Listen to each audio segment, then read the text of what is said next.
Welcome back to the Boston Rob Show. I am Rob. This is just going to be a quick check-in because I'm trying to plan on some more interviews.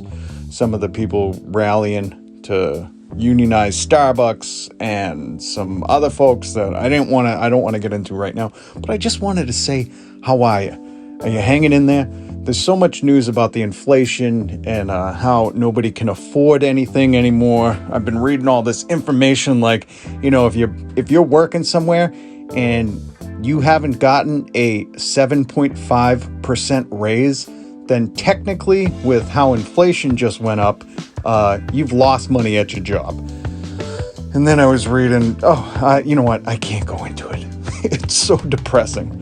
Never mind the fact that a lot of us can't afford heat, rent, whatever it may be, food insecurity with how many millions of children in America because of the tax credit going away. What I want to talk about is the wealthy genius, maybe just narcissist, Kanye West. If you haven't seen the music video where he buries Pete Davidson, he calls him Skeet, then you're not missing much. Unfortunately, I've seen it. I haven't seen the video. I've just seen clips of it from other media outlets. But it's a weird thing. In a time where there's kids going hungry in America, where here in my house, oil's so expensive we can't afford to fill up our oil tank. So we haven't had heat in a couple of days. We got a plug-in heater, but essentially the house is like 50 degrees in the middle of winter. No, at the tail end of winter. So, double socks, jackets inside. Well, actually, no, my kids are pretty hardy. If it gets to over like 65, the kids are like, why is it so hot in here? I'm doing them a favor, raising them with no heat in the house. But meanwhile, so while a lot of people can't even afford heat, this wealthy genius, Kanye West, is just showing us that I guess money doesn't mean happiness, right? Because we got no heat, but we got each other, so we're happy. This guy can blow how much money? I don't know how much money that Claymation cost him to make a claymation of him on a quad, kidnapping Skeet Davidson and driving him out to the desert. But I hope he didn't spend a lot. He should have looked into the guys that did the MTV Death Match. What was it called? MTV Celebrity Death Match? I think that's what it was. Those people did fantastic claymation work, and I'm sure being Kanye West, he probably could have gotten a deal, but his claymation was just off. Maybe he did it himself, who knows. Seth Rogen does vase work. If you don't follow Seth Rogen on Twitter, he what's that called when you like mold clay? He does pottery. Mold clay. He does pottery. It's late, I'm tired. What's it called when you mold clay? Jesus, I'm an idiot. But Seth Rogen does his own pottery, and he makes vases and vases with ashtrays and vases that are actually bongs, and he makes a ton of really cool stuff. How did I get into that? So maybe Kanye West did this claymation himself. Maybe he's on like Skillshare, that website where you can learn anything. And maybe Kanye West is like, I'm a friggin' wealthy genius. I'm gonna take claymation classes so I can make a death threat. I can totally see. I'm sorry. This has been a long pandemic. It's not that funny, but my life is in like a shambles. We're so poor right now, and I've and I'm just mad at the world. Maybe that's why I'm being like this to Kanye, because I truly, my real emotions for Kanye are, I feel heartbroken for him. I could not imagine going through a divorce, never mind a divorce that's like, all over, it's top of the media, it's page 1, front page, what do you call it, page 6? Isn't that like the big New York hot gossip page? I don't know. I just couldn't imagine it. But he does himself no favors, He loves the spotlight. So unfortunately, when you go through a divorce and you're the smartest man in the world, or whatever he calls himself, a genius, Well, and people start to ask questions like, well, if you're a genius, how come you couldn't figure out a relationship? But just the pain that he's going through. TMZ just posted a poem that he wrote. I don't know where they got it from. I was hoping to see like, oh, Kanye posted this to his Instagram because he hasn't been on Twitter since he ran for president. But they didn't say that. So I don't know if like someone stole this poem he wrote, if this was, typed out in a journal or something. But I feel bad for the dude because he's obviously going through it.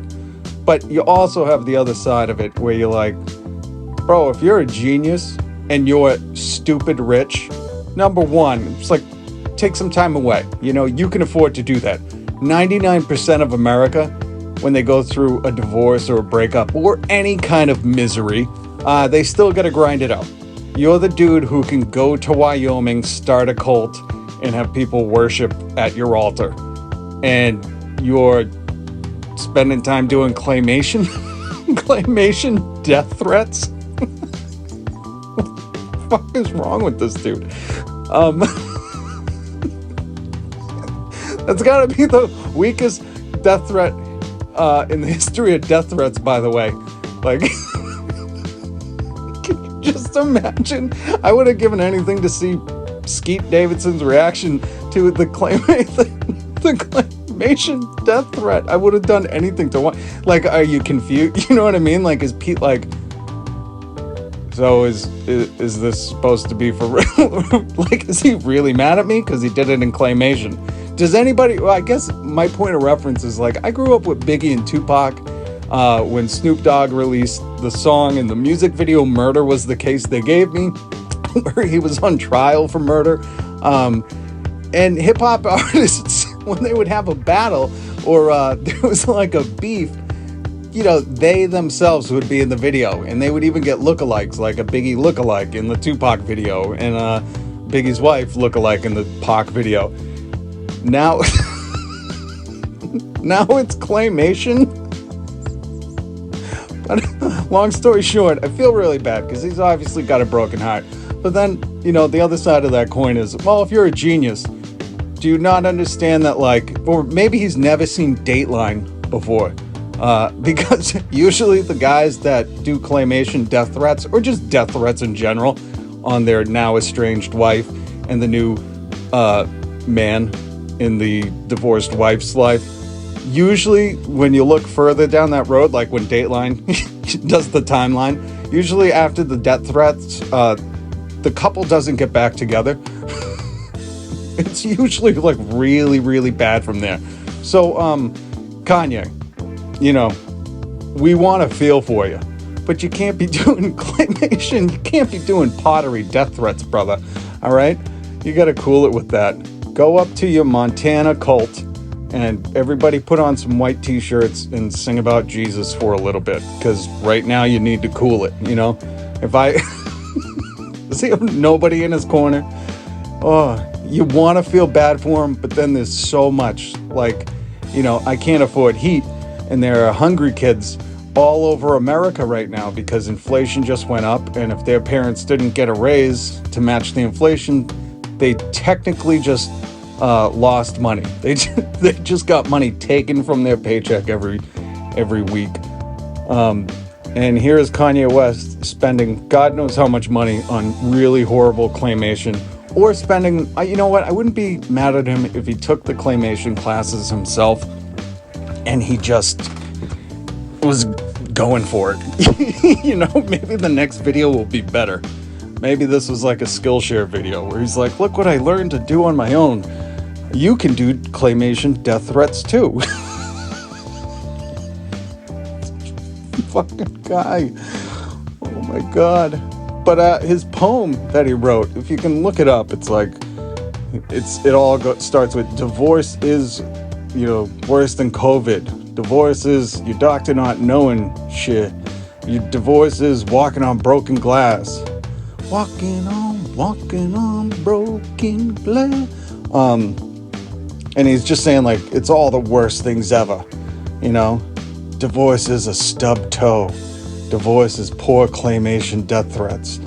But when you want to feel bad for Kanye, you just go, good God, dude, If you had just gone off the radar for a little bit and let the king of Staten Island, which, by the way, king of Staten Island, it's like saying you're the president of a landfill. Jesus, my mother grew up in Staten Island, so I can say that. But just disappear for a little bit, Let the heart grow fond. What's that saying? Distance makes the heart fond. Space or distance makes the heart grow fonder. I don't know. Kanye.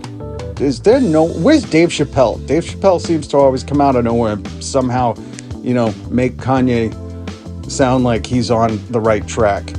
Chappelle, are you not in his corner right now telling him like, hey, the Claymation death threats, cool it, pal? People might actually feel bad you're going through a horrible divorce. It's hard to feel bad when you're like, oh, maybe this is why she left. Maybe you've proven her point. Maybe she didn't want to be around for the, for the ass hattery of threatening anybody or everybody. Who knows? We don't know, but this is very telling. Marty, like 10 minutes in. I didn't want this to be long because I gotta go get the kids to bed and get back to the job hunt,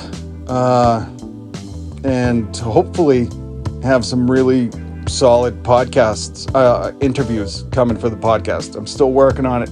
People are getting back to me. I will keep you posted. I will check in again. I hope you are doing well. And if you haven't got a raise, go and ask for one. Because right now, if you're not making more money, then you're technically losing money because everything else, the cost of everything else has gone up. Healthcare, rent, heat, oil, food.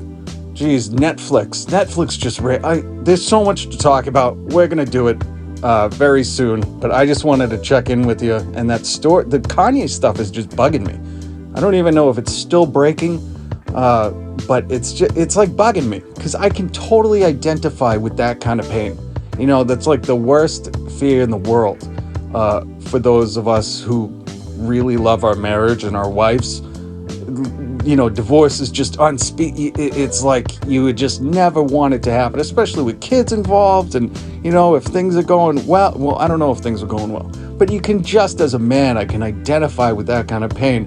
But then some of the stuff he's doing, where you just go, well, you're kind of disproving the genius part. Maybe narcissist. Maybe wealthy narcissist. Next time he's at a concert, say, I'm the wealthiest narcissist you've ever met. And then, some of this stuff falls into place. All right, enough from me. The kids are banging on stuff in the other room. I gotta go.